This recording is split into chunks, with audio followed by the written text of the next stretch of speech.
Hello আমার cute মিষ্টি army, তোমরা সবাই কেমন আছো অবশ্যই বলে যাবা। যাই হোক, আমি কথা না বেরিয়ে বেশি বকবক না করে আমি একটা গল্প শুরু করছি। So okay.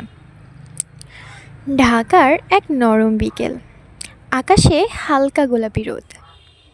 আয়েশা বারান্দায় বসে কানে হেডফোন লাগিয়ে শুনছে বিটিএসের গান। তার প্রিয় মানুষটা একজনই, সে হলো ভি। সে সবাইকেই ভালোবাসে, বাট ভির জন্য তার জায়গাটা একটু অন্যরকম।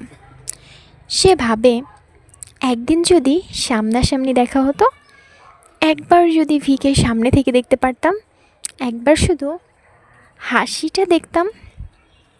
যাই হোক, কয়েক মাস পর হঠাৎ খবর এলো বিটিএস এশিয়া ট্যুরে আসছে। কনসার্টের ভেন্যু ঠিক হয়ে গিয়েছে। ওয়াও, আয়েশা তো জাস্ট বিশ্বাসই করতে পারছিল না। অনেক কষ্টে টিকিট জোগাড় করে সে উড়াল দিল কোরিয়ায়। কনসার্টের রাত, হাজার হাজার আর্মির মাঝে আয়েশা দাঁড়িয়ে, হাতে বেগুনি লাইট স্টিক। স্টেজের আলো নিভে গেল, তারপর স্পটলাইটে ভেসে উঠল ভি।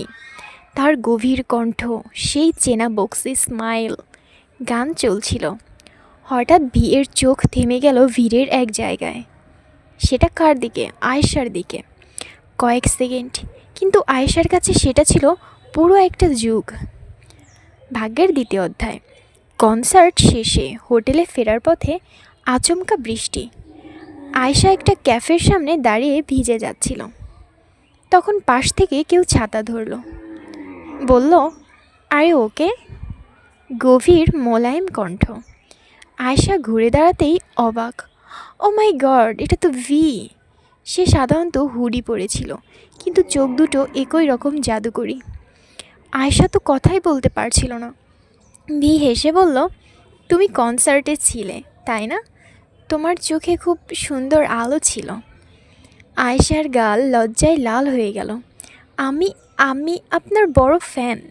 ভি মৃদু হেসে বলল, না আপনি নয়, তুমি করে বলো। আর আজ থেকে আমরা ফ্যান নই, আজ থেকে তুমি আমার ফ্রেন্ড। যাই হোক, এবার আসলাম পরের পালায়, বন্ধুত্ব থেকে ভালোবাসা। পরের কয়েকদিন তারা শহরের ছোট ছোট জায়গায় ঘুরল, গোপনেও শান্তভাবে। নদীর পাশে হাঁটা, ছোট ক্যাফেতে কফি ভাগাভাগি, বৃষ্টির রাতের ছোট্ট ছোট্ট মজার গল্প। ভি বলল একদিন, তুমি জানো স্টেজে হাজার মানুষ থাকে, কিন্তু সেদিন তোমার হাসিটা আলাদা ছিল, যেন খুব পিওর। আয়েশা অবাক হয়ে বলল, কেন? তারপর ভি বলল, কারণ তুমি আমাকে আইডল হিসেবে না, মানুষ হিসেবে দেখেছিলে। ওই মুহূর্তে আয়েশা বুঝল, তার ভালোবাসা শুধু দূর থেকে না, কাছ থেকেও সত্যি। স্বীকারোক্তির রাত। শেষ রাতে তারা নদীর ধারে বসেছিল। চারিদিকে নরম আলো, আকাশে অনেকগুলো তারা।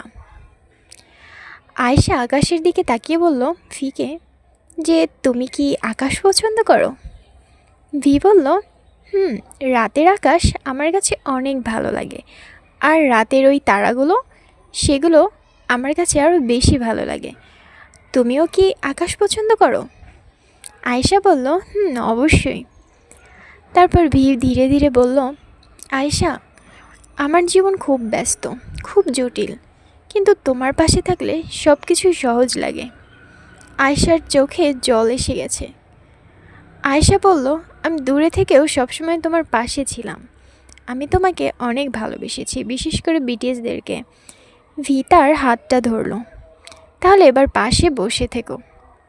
সত্যি করে। হালকা বাতাসে আয়েশার চুল উড়ছিল। সেই রাতে তারা প্রতিশ্রুতি দিল, দূরত্ব যতই হোক না কেন, ভালোবাসা কখনোই কমবে না। শেষ নয়, শুরু। ঢাকায় ফিরে আয়েশা আগের মতোই সাধারণ মেয়ে, কিন্তু তার হৃদয়ে এক বিশেষ গল্প। মাঝে মাঝে রাতে ফোনে মেসেজ আসে, did you wait, don't skip your sleep. আর শেষে একটা বেগুনি হার্ট। আয়েশা জানে তার ভালোবাসা শুধু স্বপ্ন না, এটা বিশ্বাস। একদিন তার বেলকনিতে বসে সে সেই রাতের আকাশটা দেখছিল। সেদিনও যেন ওই দিনের মতোই তারা উঠেছে। সেদিন সে ভিকে মেসেজ করছিল, বাট রিপ্লাই আসলো না। হয়তোবা ভি কোথাও ব্যস্ত ছিল এই ভেবে সে আকাশের দিকে তাকিয়ে আছে এবং সেই দিনের কথা মনে করছে যেদিন ভির সাথে সে ওই রাতটা কাটিয়েছে। আকাশের দিকে তাকিয়ে সে তারাগুলোর মধ্যে যেন ভিড়েই ছবি দেখতে পাচ্ছে এবং ভিড় দেওয়া কথাগুলো অনুভব করছে। ভি তাকে বলেছিল যে সে রাতের আকাশ খুব পছন্দ করে। আয়েশাও যেন আকাশের প্রেমে পড়ে গিয়েছে। এটা অনুভূতি, এটা এমন এক গল্প যা শুনলে প্রতিটা আয়েশা নামের আর্মিরই হৃদয় কেঁপে উঠবে। কারণ এই গল্পে প্রমাণ আছে ভালোবাসা যদি সত্যি হয় তাহলে স্টেজ আর দর্শকের মাঝেও দূরত্ব একদিন মুছে যায়। এসব ভাবতে ভাবতে আকাশের দিকে তাকিয়ে থেকে সে একটা মিষ্টি হাসি দিল। আর তার ফোনে হঠাৎ একটা মেসেজ চলে আসলো এবং মেসেজে লেখা ছিল, আয়েশা তুমি কি ঠিক আছো? যাই হোক, এই গল্পটি বলে আজকে আমি শেষ করলাম। যদি তোমরা কেউ চাও কারো নাম দিয়ে বানাতে তাহলে অবশ্যই কমেন্ট করে যেও, আর কেমন হয়েছে সেটাও বলো।